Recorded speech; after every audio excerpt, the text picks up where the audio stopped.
আসসালামু আলাইকুম প্রিয় ভিউয়ার্স, ওয়াজি অ্যাগ্রো ইউটিউব এবং ফেসবুক পেজ থেকে সবাইকে স্বাগত জানিয়ে শুরু করছি নতুন আরেকটি ভিডিও।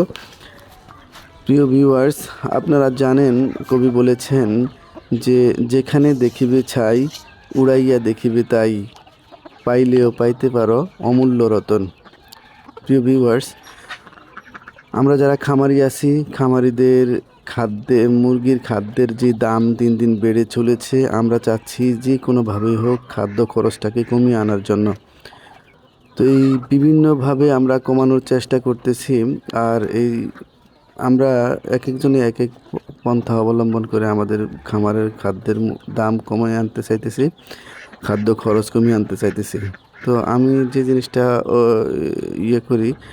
যে জিনিসটা অবলম্বন করি সেটা হচ্ছে আমাদের দৈনন্দিন যে তরকারি রান্না করি, এই তরকারির যে খোসা আছে বা যাবতীয় যত কাঁচা তরকারি বা যে কোনো কিছুর খোসা আছে, এই খোসাগুলোকে আমরা একদম কুচি কুচি করে কেটে আমাদের মুরগিকে খেতে দিলে দেখি যে খেয়ে ফেলে।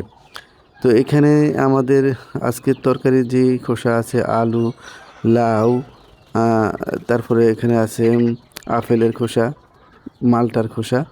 তো মালটার খোসাগুলো খাবে না, কিন্তু মালটার ভিতরে যে ইয়েটা আছে সেটা খায়, আমি দেখেছি। তো এইভাবে আর কি আসলে মূলত আমাদের মুরগির খাদ্যের খরচটাকে আমি কমিয়ে আনি। এছাড়াও আমার চ্যানেলে আরও কয়েকটা ভিডিও আছে, চ্যানেল এবং পেজে, যে বিভিন্ন শাক